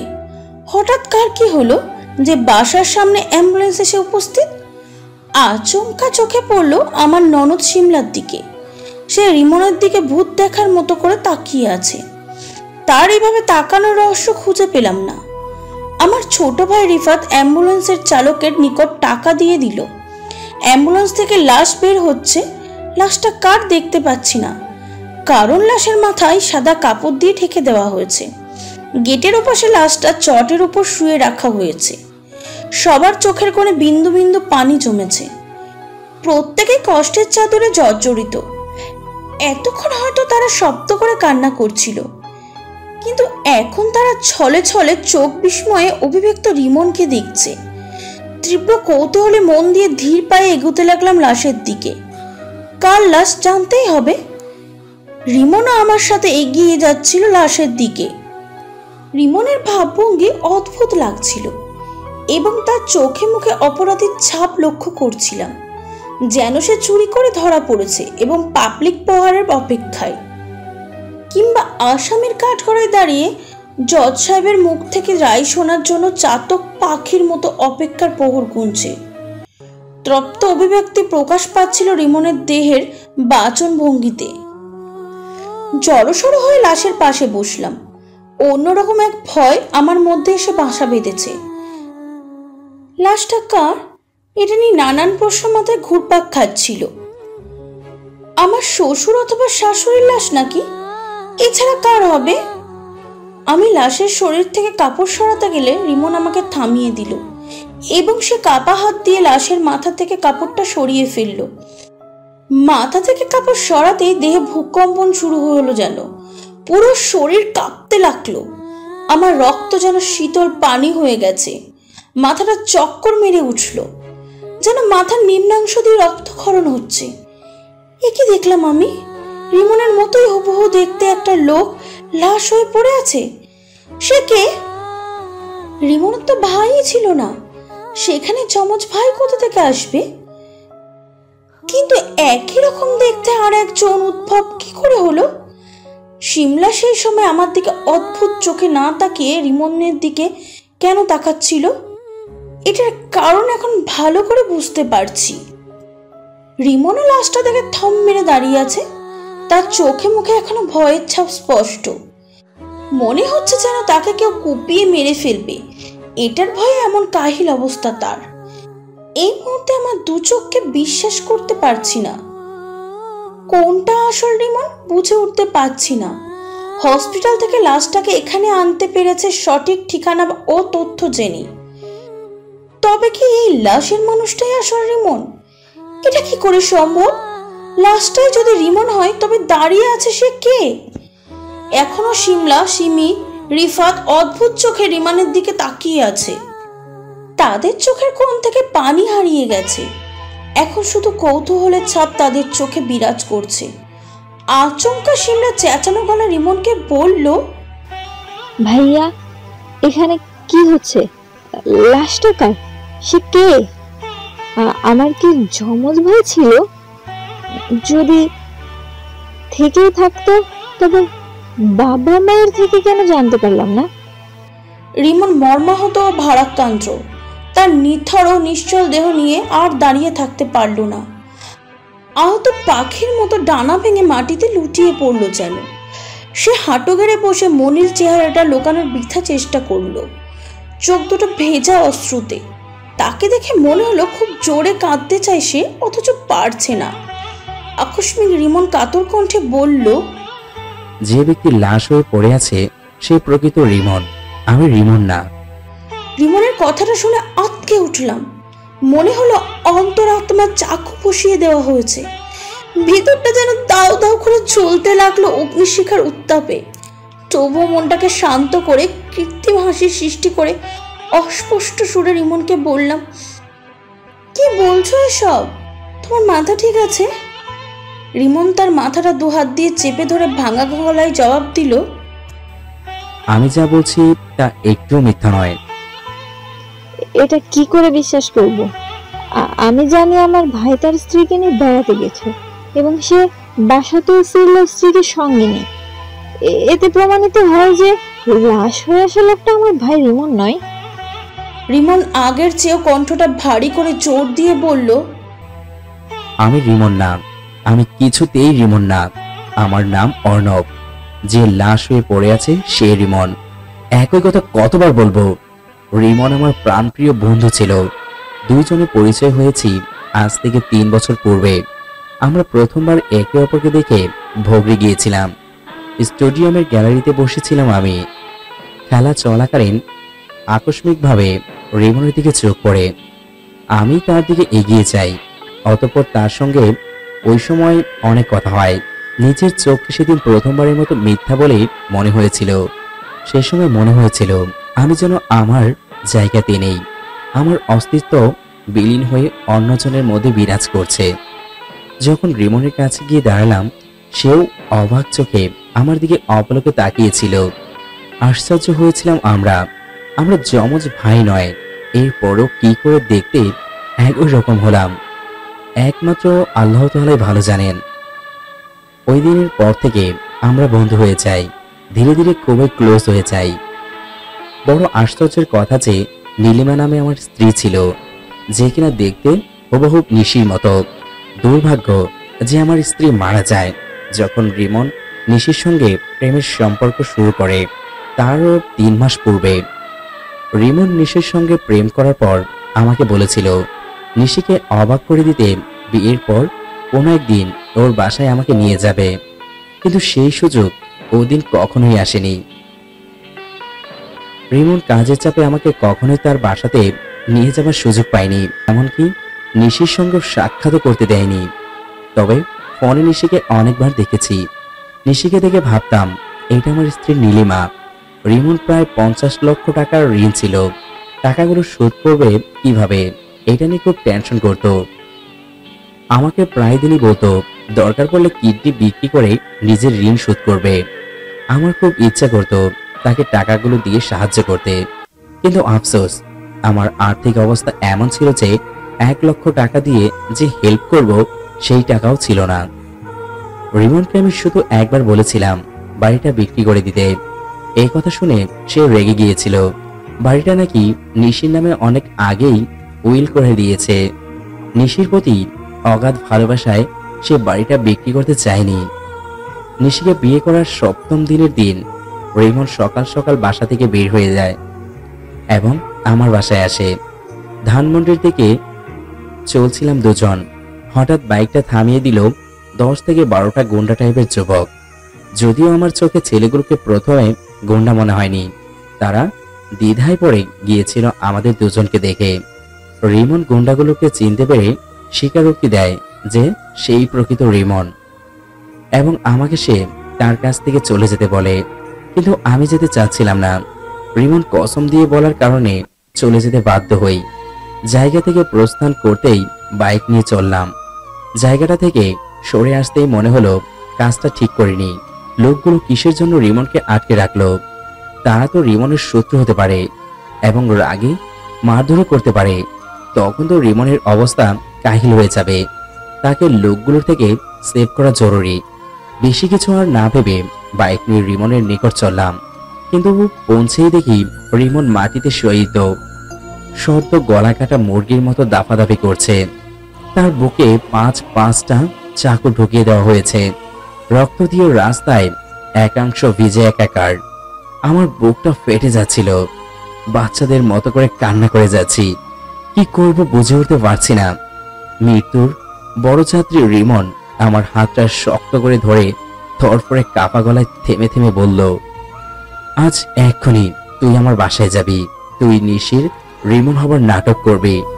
তাকে বুঝতে দিবি না নিশির রিমন মারা গেছে। সময় সুযোগ বুঝে তাকে বিয়ে করে নিস। রিমনের কথাকে গুরুত্ব না দিয়ে তার বুক থেকে চাকুগুলো বের করে রাস্তার একপাশে ছুঁড়ে মারলাম। এরপর আমার শার্ট দিয়ে তার বুকটা শক্ত করে বাঁধলাম। এরপর তাকে হসপিটালে নিয়ে গেলাম। হসপিটালে ভর্তি করা হলো। তার অপারেশন করার পর বলেছিল বাঁচার সম্ভাবনা 1%। রোগী কোমায় চলে গেছে। 2 দিনের মধ্যে জ্ঞান ফিরলে বোঝা যাবে সে বাঁচবে কিনা, না হলে তাকে ফেরানো যাবে না। রিমন কোমায় চলে গেলে বিকেলের দিকে হসপিটাল থেকে বের হই। সিদ্ধান্ত নেই রিমনের বাসায় যাব, কিন্তু রিমনের বাসায় গেলে লিসির থেকে রক্ষা পাওয়া যাবে না ও প্রীতিকর ঘটনার সম্মুখীন হতে হবে। এজন্য সিদ্ধান্ত নিলাম আমার বাসায় আশ্রয় নেওয়া ফ্রেন্ডের সাহায্য নিব। হ্যাঁ, সিমি আমার বেস্ট ফ্রেন্ড। তাকে আমি আমার স্ত্রী নীলিমার মতোই বিশ্বাস করি। সিমি আমার বাসার 3 দিনের আশ্রিতা ছিল। সে খুনের আসামি। তার স্বামীকে ও তার স্বামীর দ্বিতীয় স্ত্রীকে ঘুমন্ত অবস্থায় কারেন্টের শক দিয়ে খুন করেছে। এরপর থেকে সে পলাতক। আমার বাসায় এসে আশ্রয় চাইলে তাকে আমার বাসাতেই থাকতে বলি। সিমিকে রিমনের বাসায় নিয়ে গেলাম বউ সাজিয়ে, যাতে নিশির চোখে ধরা পড়ে যে রিমন দ্বিতীয় বিয়ে করেছে। এতে সে রিমনের প্রতি ভালোবাসা হারিয়ে ফেলবে। যখন সে আমার নির্যাতন সহ্য করতে পারবে না, তখন সে রিমনের প্রতি ঘৃণা মনেতে জাগ্রত করবে। এর ফলে হঠাৎ করে নিশি রিমনের মৃত্যুর সংবাদ শুনে সেরকম কষ্টও পাবে না। আমার ভাবনায় ছিল যে রিমনের লাশ নিশির কাছে পৌঁছানোর পূর্বে আমি উধাও হয়ে যাব। এতে আমাকে আর সে কিছুতেই খুঁজে পাবে না। আমার দায়িত্বও শেষ হবে। কিন্তু ঘটনাটা আমার প্ল্যান মোতাবেক চলল না। আজকে ঠিক ওই সত্যটা উন্মোচন হলো। সত্য শুনলে নিশি, তুমি আমাকে মাফ করে দাও। আমি রিমনের জন্যই এত সব করেছি, যদিও আমার কাজ করার ধরনটা ঠিক ছিল না। রিমনের বন্ধুর স্বীকারোক্তি শুনতে শুনতে আমার পুরো শরীর নিথর হয়ে গেছে। চোখে দুধার দিয়ে অশ্রুর নোনা জল ঝরতে ঝরতে চোখ দুটো অল্পতেই যেন পাথর হয়ে গেছে। এমন দিন আসবে কখনোই কল্পনা করিনি। আপনজনকে হারানোর কষ্ট যে কতটা কষ্টের সেটা আজ ভালোভাবে উপলব্ধি করতে পারছি। হাজারো ছুরির আঘাত যেন আমার বুকের ভিতরে এসে লাগছে। দম নিতে পারছি না। বেঁচে আছি কেমনে সেটাও ঠাউর করতে পারছি না। আমার পৃথিবীটা ফাঁকা, একদম ফাঁকা। কেউ নেই আমার পাশে, যেন অন্ধকারে নিমজ্জিত আমি। হাজারো ডাকার পরও রিমন আরও আমার ডাক শুনতে পাবে না। মানুষটা এইভাবে আমাকে ছেড়ে চলে যাবে জানতে পারলে তাকে ওই দিন বাসা থেকে বের হতেই দিতাম না। রিমনের মৃত্যুর সংবাদ তার বাবা মাকে দেওয়া হয়েছে। তারা জরুরি ভিত্তিতে দেশে আসার সিদ্ধান্ত নেয়। শুধু তাদের জন্য রিমনকে 48 ঘন্টা পর কবরস্থ করা হয়। রিমনের বাবা মা ছেলের মৃত্যুকে মেনে নিতে পারছে না। তাদের অবস্থায় মর্মস্য রোগীর মতো, কথা বলছে না কারোর সাথে। চোখে পানি শুকিয়ে গেছে কাঁদতে কাঁদতে। কাতর চোখ দৃশ্যমান, মুখ এতটুকু হয়ে গেছে। তাদের মলিন চেহারার দিকে তাকাতেই আমার দম বন্ধ হয়ে আসছে। আমারও চোখের পানি সে তখন থেকে অবিরাম ধারায় ঝরে চলেছে, এখনো ঝরছে। দুঃখ যেন কিনে নিয়েছি আমি, দুঃখ বিলাসের খাতায় নাম লিখে নিয়েছি যেন। সারা জীবন দুঃখের সাগরের তরঙ্গ হয়ে একুল ও কুল স্থানান্তরিত হতে হবে। আমার বুকের মাঝে যে পরিমাণ দুঃখের আগুন দাউ দাউ করে জ্বলছে সেটা দুনিয়ায় কোনো পানিতেই নিভবে না। রিমনকে কতটা ভালোবাসি সেটা সেই দিনই উপলব্ধি করতে পেরেছিলাম। রিমন দ্বিতীয় বিয়ে করেনি, এমনকি ওটা রিমন ছিল না। এরপরেও তো তাকে রিমন ভেবেছিলাম। সে দ্বিতীয় বিয়ে করেছে জানার পরও তার প্রতি রাগ হয়েছিল, তবে কেন যেন তাকে ছেড়ে যাবার ইচ্ছা জাগেনি। তার বাজে আচরণে উল্টাপাল্টা সিদ্ধান্ত নিলেও একসময় তার কাছেই ফিরে এসেছিলাম। এই সবই আসলে তার প্রতি অগাধ ভালোবাসার কারণেই সম্ভব হয়েছিল। আর আজ সব সত্য প্রকাশিত হয়ে গেল। রিমন যে আমাকে পাগলের মতন ভালোবাসতো সেটা আবারও প্রমাণ পেলাম। এই বাড়িটা বিক্রি করে দিলে রিমনকে আজ জীবন দিতে হতো না, আমাকে বিধবা হতে হতো না, চোখের জলও ঝরতো না। অথচ সে আমাকে ভালোবাসত বিধায় বাড়িটা বিক্রি করেনি।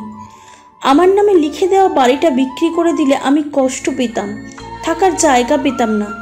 এটা ভেবে রিমন বাড়িটা বিক্রি করেনি, কিন্তু সে নিশিকে বুঝেই উঠতে পারেনি। সে হয়তো জানতো না যে আমার নিকট তার চেয়ে অর্থ সম্পদ কোনো ক্রমেই বড় নয়। আমি যদি রিমনের ঋণের ব্যাপারটা একবারও জানতে পারতাম তাহলে কখনোই এই বাড়িটা বিক্রি করা নিয়ে দ্বিতীয়বার ভাবতে হতো না। যে কোনোভাবে বাড়িটা বিক্রি করে রিমনের ঋণ পরিশোধ করতাম। 3 দিন পর আমার শ্বশুর শাশুড়ি আবার লন্ডনে চলে গেল। যাবার আগে শাশুড়ি আম্মা আমাকে বলে গেল, একাকী জীবন কাটানো খুবই কষ্টের মা। তোমার যদি মনে হয় নিঃসঙ্গতায় নিজেকে তিলে তিলে শেষ করে দেবে তাহলে বিয়ে করো না। আর যদি মনে হয় একমাত্র সুখ নিয়ে বাকি জীবন কাটাবে তাহলে বিয়ে করে নিও। তবে বিয়ের আগে মানুষটাকে যাচাই বাছাই করে নিও। অর্ণবকে আমার ছেলে বলেই মনে হয়, এও মনে হয় যে রিমন মরেনি, সে অর্ণবের মাঝে বেঁচে আছে। তাকে আমার নিজের ছেলে হিসেবে স্বীকৃতি দিয়েছি। আমাদের দুজনের ইচ্ছে তার সাথে তোমার বিয়ে হোক, কিন্তু এখনই না। তুমি সময় নাও, অর্ণব সম্পর্কে জানো, তাকে ভালো করে চেনো। তারপর অর্ণবকে ব্যাপারটা বলিনি। 3 মাস পর আবারও দেশে আসবো, সে সময় অর্ণবকে বিষয়টা খুলে বলবো। শাশুড়ি আমার কথাগুলো চুপ হয়ে শুধু শুনছিলাম। তার কথায় হ্যাঁ না কোনোভাবেই জবাব দিতে পারিনি। তবে এটা সত্য যে আমার মনে প্রশ্নের সৃষ্টি করে যে সত্যি কি রিমন মারা গেছে। আমার মন তো বলে রিমন জীবিত আছে এবং সে অর্ণবের মাঝে বিরাজ করছে। হয়তো অর্ণব ব্যাপারটা ধোঁয়াশায় পরিণত করছে। অর্ণব নিজেকে রিমন হিসাবে পরিচয় না দিয়ে অর্ণব হিসাবে পরিচয় দিচ্ছে বিশেষ কোনো কারণে, আর সেই কারণটা আমার অজানা। তবে এই প্রশ্ন জাগে যে যদি রিমন মারা নিয়ে গিয়ে থাকে তাহলে যে মরেছে সে কে? সে কি অর্ণব? আর অর্ণবই রিমন? এত সব প্রশ্ন মাথার ভিতরে ঘুরপাক খাবার পর মনেতে আসে রিমনের ভালো লাগা মন্দ লাগার বিষয়গুলো। রিমন নীল শাড়ি পছন্দ করতো না, অথচ সেদিন আমি নীল শাড়ি পরে তার সামনে হাজির হয়েছিলাম। এতে সে রাগের বদলে আরো খুশি হয়েছিল, আমাকে নীল শাড়িতে দেখে মুগ্ধ হয়েছিল। যদি সে রিমনই হতো তাহলে আমাকে দেখে মুগ্ধ না হয়ে রেগে যেত। আমাকে মেকআপ করতে দেখলে রিমন বেজায় রেগে যেত। অথচ সেদিন মেকআপ করা হলে অর্ণব রাখলো তো নাই, উল্টো আমাকে দেখে মনোমুগ্ধ মতো তাকিয়েছিল। রিমন বিরিয়ানি অপছন্দ করত, খাওয়া তো দূর, নামটা শুনলেই রেগে যেত। অথচ অর্ণব বিরিয়ানি তৃপ্তি সহকারে খেয়েছিল। অর্ণব যদি রিমনই হতো তাহলে রিমনের অপছন্দের বিষয়গুলোকে পছন্দ করতো না। এতেই প্রমাণ মেলে যে অর্ণব রিমন নয়, রিমন পৃথিবী থেকে অনেক দূরে চলে গেছে, যেখানে অন্য কারো যাবার কোনো রাস্তা নেই। একটা রাস্তা থাকলেও রিমনের সন্ধান মিলবে বলে কেউ নিশ্চয়তা দিতে পারবে না। চকমকে রোদ সুশীলতল হওয়ায় আমার হৃদয়কে আন্দোলিত করছিল, কিন্তু বুকের ভিতরে চাপা কষ্টটা পিষিয়ে মারছিল ক্ষণে ক্ষণে। যে কারণে প্রকৃতির সৌন্দর্য কিছুটা ভালো লাগার সুখ প্রাপ্ত হলেও রিমনকে হারানোর সীমাহীন কষ্টগুলো যাবতীয় সুখকে ধূলিসাৎ করে দিচ্ছিল। রিমন গাঢ় নীল আকাশের চকচকে রোদ ও শীতল হাওয়া খুব ভালোবাসত। সে বেঁচে থাকলে হয়তো আজকের এই মুহূর্তটা উপভোগ করত। দুজনে মিলে দারুণ এই মুহূর্তটা কাটিয়ে দিতে পারতাম। কেন যে সৃষ্টিকর্তা প্রিয়জনকে এত তাড়াতাড়ি কেড়ে নেন, আমাকে কেন পৃথিবীতে জীবিত রাখলো? তাকে ছাড়া একাকে জীবন পার করার কষ্ট যে কতটা গভীর সেটা কি সৃষ্টিকর্তা বোঝে না? প্রতিটা মুহূর্তে মনে হয় নিজেকে শেষ করে দিই, কিন্তু রিমনের ভালোবাসার কারণেই সেটা করতে পারি না। আমার মৃত্যুর পর রিমন জবাব দিয়ে করতে পারে যে কিসের জন্য আত্মহত্যা করলাম, তখন কোনো জবাব দিতে পারবো না। এই কারণে এখনো জ্যান্ত লাশ হয়ে বেঁচে আছি। মৃত্যুর পূর্ব পর্যন্ত এইভাবে বাঁচতে হবে। বিধবার বেশে, মলিন চেহারা ও বিষণ্ণ মন নিয়ে ছাদের এক কোণে দাঁড়িয়ে নীল আকাশটা দেখছিলাম। আচমকা অর্ণব মৃদুভাবে কেশে উঠল। সে কখন যে ছাদে এসেছে ঠাওর করতে পারেনি। হঠাৎই অর্ণব নিচু আওয়াজে বলল, নিশি, আমি চলে যাচ্ছি। আজকের পর হয়তো তোমার সাথে দেখা হবে না। আমি চাই তুমি সব সময় ভালো থেকো, হাসি খুশিতে থাকো। যে চলে গেছে তার জন্য নিজেকে শেষ করে দিও না। সবাইকে মৃত্যুর স্বাদ নিতে হবে, এটা তো কারো ক্ষমতার মধ্যে নেই।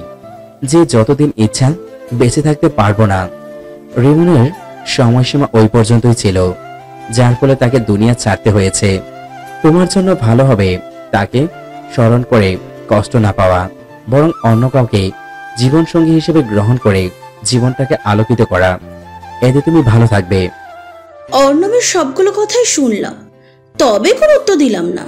প্রসঙ্গ পাল্টাতে তাকে মৃদু স্বরে বললাম, আপনি সত্যিই চলে যাবেন? অর্ণব স্মিত এসে জবাব দিল, যেতেই হবে। আমার ছোটখাটো একটা ব্যবসা আছে, সেটার দেখাশোনা করতে হবে। আমি যদি বলি ব্যবসার চিন্তা আপাতত বাদ দিতে হবে, তখন কি জবাব দেবেন? তুমি সেটা বলবে না, সেটা আমি ভালো করেই জানি। আমি বলবো, অবশ্যই বলবো। আপনি আমার বাসায় অন্তত একটা মাস থাকবেন, এরপর যেখানে যাওয়ার ইচ্ছা যাবেন। তাহলে তো না খেয়ে থাকতে হবে। ধরলাম তোমার বাসায় একটা মাস থেকে গেলাম, কিন্তু খাবো কি? তোমার সংসারটাই বা চলবে কেমনে? শ্বশুর আব্বা 5 লক্ষ টাকা দিয়ে গেছে। রিমনের সাথে তাদের বেশ কয়েক বছর হলো কথা হতো না। যা হতো আমার সাথে, তারা জানতো না যে রিমন ঋণে আটকে আছে। যদি জানতো তবে আমার অ্যাকাউন্টে টাকা পাঠিয়ে দিত। দুর্ভাগ্য যে রিমনের ঋণের ব্যাপারে আমিও কিছুই জানতে পারিনি, শ্বশুর শাশুড়িকেও বলতে পারিনি। ফলে টাকার অভাবে মানুষটাকে অমানুষদের হাতে মরতে হলো। আচ্ছা, আমি 1 মাস তোমার বাসায় থাকবো, তবে শর্ত আছে। সব শর্তে রাজি, কিন্তু সিমি কি থাকবে? না, সে আজ চলে যাবে, পুলিশের নিকট ধরা দিবে। কি বলেন? এতদিন তবে পালিয়েছিল কিসের জন্য? সেটা সে জানে, আমাকে সব খুলে বলেনি। তুমি চাইলে জেনে নিতে পারো। জেনে নিব। তার আগে বলুন, রিমনকে নির্মমভাবে হত্যা করা হলো, এটার মামলা দায়ের করা হয়েছে কি? না, রিমন নিষেধ করেছিল। কেন? এটার কারণ তো জানি না। কিন্তু আমি চাই মামলা হোক। পুলিশ কি মামলা নিবে এখন? কেন নেবে না? লাশকে কবরস্থ করা হয়েছে, সমস্ত প্রমাণাদি বিলুপ্ত। আমাকে তো সাক্ষী হিসাবে কিছুতেই গ্রহণ করবে না। ভাববে আমি রিমন। হসপিটালের ডাক্তাররা অবাক হয়ে গিয়েছিল আমাদের দুজনকে দেখে। পুলিশরা তো বিশ্বাসই করে না আমি রিমন নয়। আচ্ছা, একটা কথা বলুন তো, খুন হওয়ার কোনো ভিকটিম কে হসপিটালে নেওয়া হলে ততক্ষণ পর্যন্ত অপারেশন থিয়েটারে নেওয়া হয় না, যতক্ষণ না থানায় মামলা দায়ের করা হয়। তবে কি হত্যাকারীদের নামে মামলা করার আগেই রিমনকে অপারেশন থিয়েটারে ঢোকানো হয়েছিল? কারণ আমি মিথ্যে বলেছিলাম যে রিমন আত্মহত্যা করেছে। এটা ছাড়া উপায় ছিল না। একটু দেরি হলেই সে তখনই মারা যেত। আজকে আপনার কথাগুলো বিশ্বাসযোগ্য হচ্ছে না। আপনি কি যেন লুকানোর চেষ্টা করছেন। সত্যি করে বলুন তো, আপনি কি সত্যি রিমনের বন্ধু হন? রিমন থম মেরে গেল, আচমকা খিলখিলিয়ে হাসা শুরু করলো। অতঃপর হাসতে হাসতে বলল, এমন প্রশ্ন মাথায় আসছে কেন তোমার? আমি রিমনের বন্ধু না হলে তার সম্পর্কে এত কিছু কেমনে জানলাম? অর্ণবের দিকে সন্দেহের চোখে তাকিয়ে ভ্রুতে ভাঁজ ফেলে গম্ভীর গলায় বললাম, তাও ঠিক বলেছেন। আচ্ছা, আপনি কি জানতেন রিমন বিরিয়ানি খেতে পছন্দ করতো না? না তো, এসব তো কখনোই বলিনি। আসলে ওর সাথে যতবার দেখা করেছি প্রত্যেকবার রেস্টুরেন্টে গিয়ে আমার পছন্দের নুডলস ও চিকেন বার্গার খেয়েছি, বিরিয়ানি খাওয়া হয়নি। ওর মুখেও বিরিয়ানির কথা শুনিনি কিংবা জানতে চাইনি যে তার পছন্দের খাবার কোনগুলো। আমাদের কথার ফাঁকে সিমি ছাদে এসে উপস্থিত হলো। সে আকস্মিক আমার পিঠে হাত রেখে চাপা কণ্ঠে বলল, নিশি, আমি চলে যাচ্ছি তোমার বাড়ি থেকে। রিমনের বউ হয়ে অভিনয় করে তোমাকে অনেক কষ্ট দিয়েছি, এই কারণে আমি লজ্জিত। পারলে আমাকে ক্ষমা করে দিও। বিব্রত হয়ে সিমিকে জোরালো কণ্ঠে বললাম, ছি, কি বলছো এসব? তোমার কোনো দোষ নেই, সব তো আমারই ভালোর জন্যই ছিল। অর্ণব তার বন্ধুর কথা রাখতে এত সব করেছে, এই জন্য তোমাকে কেন মাপ চাইতে হবে? এরপরও নিজেকে অপরাধী মনে হচ্ছে? শোনো, এসব বাদ দাও এখন। আর 1 মাসের মধ্যে তোমাকে কোথাও যেতে দিচ্ছি না। না ভাবি, সেটা হচ্ছে না। আমি পুলিশের নিকট ধরা দেব। নিজের ভুলটা ধরতে পারছি, আসলে আমারই ভুল ছিল। তোমার কি ভুল? আমার স্বামী দ্বিতীয় বিয়ে করায় তাকে মেনে নিতে পারিনি। রাগে দুঃখে তাকেও তার নতুন স্ত্রীকে কারেন্টের শর্ট দিয়ে খুন করেছিলাম। আমার স্বামী অনেক বড় লোক ছিল, সে ছিল একজন স্বনামধন্য আলেম। যে মেয়েটাকে বিয়ে করেছিল সেই মেয়েটার বাবা মা ট্রাকে চাপা পড়ে মারা যায়। এরপর মেয়েটি ইয়াতিম হয়ে যায়। আমার স্বামী মেয়েটিকে আশ্রয় দিতে তার বাসায় রাখে, কিন্তু লোকজনের নানা কথায় তিনি বাধ্য হয়ে মেয়েটাকে বিয়ে করে। কিন্তু আমি কিছুতেই তার বিয়েটা মেনে নিতে পারিনি। তাই সুষ্ঠু মাথায় এটাও চিন্তা করে দেখিনি যে মেয়েটাকে মাথা গোঁজার ঠাঁই করে দিতেই সে তাকে বিয়ে করেছিল। সিমির কথা শুনে অর্ণব হঠাৎ করে বলে উঠল, আজকে এমন উপলব্ধি হলো কেন? সিমি অপরতিস্বরে উত্তর দিল, অর্ণব, তোমার সঙ্গে এই বাসায় আসছি দুটো কারণে: নিজেকে পুলিশের হাত থেকে বাঁচাতে এবং তোমার কাজটা ঠিকভাবে করতে। তুমি বলেছিলে আমাকে তোমার দ্বিতীয় স্ত্রীর চরিত্রে অভিনয় করতে হবে। নিশি তোমার প্রথম স্ত্রী, তাকে আমি তোমার ভাবির চোখে দেখব এবং তোমার সমস্ত কথা মেনে চলব। কিন্তু অভিনয় করতে করতে আমার মনে হলো আমি নিশির থেকে অনেক কিছু শিখেছি। কারণ নিশিকে তুমি তার স্বামী হিসাবে এত অবহেলা করতে, তাকে মারধরও করতে। এরপরও সে তোমার কাছেই ফিরে আসতো। সতীনের সংসার করার সিদ্ধান্ত নিয়েছিল। নিশির মধ্যে স্বামীর প্রতি অগাধ ভালোবাসা বজায় ছিল বলেই স্বামীর এত সব ভুলগুলোকে উপেক্ষা করে বারবার ফিরে এসেছিল। স্বামীকে আপন করে নেবার আশা বরাবরই মনেতে ছিল। নিশির এমন ভালোবাসা দেখে নিজেকে খুব অপরাধী মনে হয়েছিল। আমার স্বামী তো একটা মেয়ের জীবন রক্ষার্থে বিয়ে করেছিল, তবুও তাকে গ্রহণ করিনি। এমনকি পৃথিবীতে বাঁচিয়ে রাখার সুযোগ পর্যন্ত দেইনি। আমি পারতাম তার সঙ্গে বৈবাহিক সম্পর্ক ছিন্ন করতে, সেটাও করিনি। পশু হয়ে তাকে নৃশংসভাবে হত্যা করেছিলাম। শুধু তাকে নয়, নিরপরাধ মেয়েটিকেও। অন্যদিকে নিশিকে তার স্বামী এত সব অত্যাচার করছে জেনেও সে বারবার তার স্বামীর নিকটে ফিরে আসছিল। এত সব উপলব্ধি কখনোই হতো না যদি নিশির সঙ্গে দেখা না হতো। আমি জঘন্যতম পাপী, নিকৃষ্ট খুনি। আমার শাস্তি হওয়া দরকার, অন্যথায় শাস্তি না হলে সমাজে অপরাধ বেড়ে যাবে। সিমি আমার বাসা থেকে বিদায় নিল। পরের দিন আমার ভাই রিফাত সিমলাকে নিয়ে বাসা থেকে চলে গেল। রিফাত একটা ছোটখাটো জব পেয়েছে, পাশাপাশি সিমলা আউটসোর্সিং এর কাজ করছে। তাদের সংসার ভালোভাবেই চলছিল। আর আমি অর্ণবকে নিয়ে দ্বিধাদ্বন্দ্বে কাটিয়ে দিচ্ছি প্রতিটি দিন, প্রতিটা রাত। রাত্রিরে আমার রুমের সোফায় বসে টিভি দেখছি। পাশে বসেছে অর্ণব, মুভি চলছিল। হঠাৎ একটা বেডসিন শুরু হলো। তখনই মনে পড়ে গেল সিমির সঙ্গে অর্ণবের রাত্রি যাপনের কথা। মাথা চক্কর দিয়ে উঠল যেন। কৌতূহলী মন জানার আগ্রহ প্রকাশ করছিল যে অর্ণবকে সিমির সঙ্গে এই 2 রাতে একই বেডে ঘুমিয়েছিল। সত্যটা জানতে অর্ণবকে উৎসুক কণ্ঠে বললাম, অর্ণব, আপনাকে একটা প্রশ্ন করব, আশা করি সঠিক উত্তর দেবেন। অর্ণব ক্ষীণস্বরে বলল, কি প্রশ্ন করবে, করো। সিমির রুমে তো পুরো 1 রাত আর অর্ধেক রাত কাটিয়েছেন। আমি জানতে চাইছি, আপনার কি একই বেডে ঘুমিয়েছিলেন? অর্ণব হকচকে উঠে আমতা আমতা করে বলল, তোমাকে কে বলল যে আমি তার রুমে ঘুমিয়েছিলাম? ভ্রুকুচকে বললাম, আপনি তো বলেছিলেন, আপনি ছাড়া কে বলবে? মিথ্যে বলছিলাম। আমি প্রথম রাতটা গেস্ট রুমে কাটিয়েছি, দ্বিতীয় রাতের অর্ধেক রাতটাও সেই রুমে ছিলাম। এরপর তো তোমার সঙ্গে কয়েক ঘন্টা ছিলাম। সেটা মনে পড়তে লজ্জা পাই আমি। যদিও তুমি দেখতে হুবহুব আমার স্ত্রীর মতো, তাকে ভেবেই জড়িয়ে ধরে রাত পার করেছি। যেদিন রাতে তুমি ব্রিজে গিয়েছিলে সেদিন আমি ভালো করেই বুঝতে পেরেছিলাম যে তুমি বাসা থেকে পালানোর প্ল্যান আঁটছো। সেটা টের পেয়েছিলাম তোমার ব্যাগে কাপড় গোছানো দেখে। তুমি ওই রাতে সিমির রুমে উকি দিয়েছিলে যে আমি ঘুমিয়েছি কিনা, কিন্তু তুমি তখন সিমির পাশে আমাকে দেখোনি। দেখবে কেমনে? আমি তো সিমির রুমে ছিলামই না, ছিলাম গেস্ট রুমে।